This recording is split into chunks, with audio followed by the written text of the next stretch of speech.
Hi friends, ಸುಚೀಸ್ ಕರಾವಳಿ ಕಿಚನ್ಗೆ ಪ್ರೀತಿಯ ಸ್ವಾಗತ. ಇವತ್ತಿನ ವಿಡಿಯೋದಲ್ಲಿ ತೊಂಡೆಕಾಯಿ ಮತ್ತು ಕಾಬೂಲ್ ಕಡಲೆ ಪಲ್ಯವನ್ನು ಹೇಗೆ ಮಾಡೋದು ಅಂತ ಹೇಳಿಕೊಡ್ತಾ ಇದ್ದೇನೆ. ತುಂಬ ಸಿಂಪಲಾಗಿ ಇದನ್ನು ಮಾಡ್ಕೊಳ್ಬಹುದು. ಬನ್ನಿ ಈ ವಿಡಿಯೋನ ಸ್ಟಾರ್ಟ್ ಮಾಡುವ. ಈಗ ಮೊದಲಿಗೆ ಕಾಬೂಲ್ ಕಡಲೆಯನ್ನು ನಾನು 4 ಗಂಟೆ ನೆನೆಸಿಟ್ಕೊಂಡಿದ್ದೇನೆ. ಒಂದು 1/4 kg ಕಾಬೂಲ್ ಕಡಲೆ ತಗೊಂಡಿದ್ದೇನೆ. ಈಗ ಇದನ್ನೊಂದು ಕುಕ್ಕರಿಗೆ ಹಾಕ್ಕೊಂಡು ಸ್ವಲ್ಪ ನೀರು ಹಾಕ್ಕೊಳ್ಳುವ. ಇದಕ್ಕೆ ಸ್ವಲ್ಪ ಉಪ್ಪು ಹಾಕ್ಕೊಂಡು ಇದನ್ನು 2 ಸಿಟಿ ಹಾಕಿ ಬೇಯಿಸ್ಕೊಳ್ಬೇಕು. 2 ವಿಸಿಲ್ ಆಗಿದೆ. ಈಗ ತೊಂಡೆಕಾಯಿಯನ್ನು ಕೂಡ ಕಟ್ ಮಾಡ್ಕೊಂಡು ಇಟ್ಕೊಂಡಿದ್ದೇನೆ. ಇದಕ್ಕೂ ಸ್ವಲ್ಪ ಅರಿಶಿನ ಪುಡಿ ಮತ್ತು ಉಪ್ಪು ಸೇರಿಸಿ ಬೇಯಿಸ್ಕೊಳ್ಬೇಕು. ಇದಕ್ಕೆ ಮಸಾಲೆ ರೆಡಿ ಮಾಡ್ಕೊಳ್ಳುವ.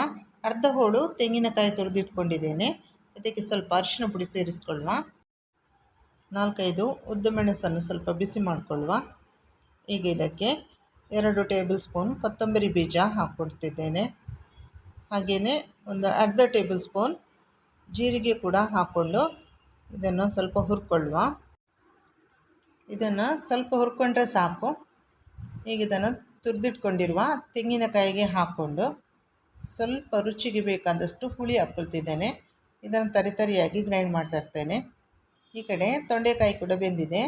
ಅಂದರೆ ತೊಂಡೆಕಾಯಿಯನ್ನು ಜಾಸ್ತಿ ಬೇಯಿಸಬಾರ್ದು, ಈ ರೀತಿ ಇರಲಿ. ಮತ್ತು ಕಾಬೂಲ್ ಕಡಲೆ ಕೂಡ ಬೆಂದಿದೆ. 2 ಸಿಟಿ ಇಟ್ಟಿದ್ದೇನೆ. ಇದಕ್ಕೆ ನೀರನ್ನೆಲ್ಲ ಸೋಸಿಟ್ಕೊಂಡಿದ್ದೇನೆ.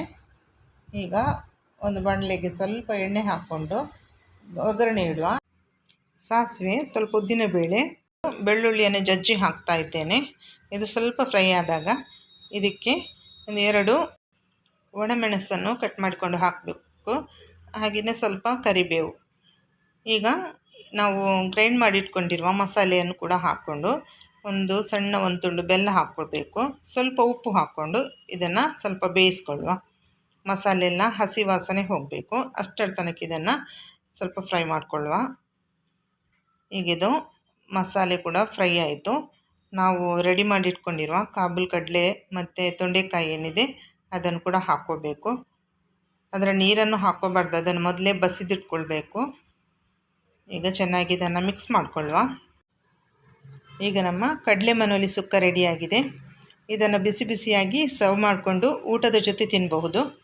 ಹಾಗೆಯೇ ಈ ರೆಸಿಪಿ ಯಾರಿಗೆಲ್ಲ ಇಷ್ಟ ಆಯಿತು ಖಂಡಿತ ಒಂದು ಸಲ ಟ್ರೈ ಮಾಡಿ ನನಗೆ ಕಮೆಂಟ್ ಮಾಡಿ ಹೇಳಿ ಹೇಗಾಗಿದೆ ಅಂತ.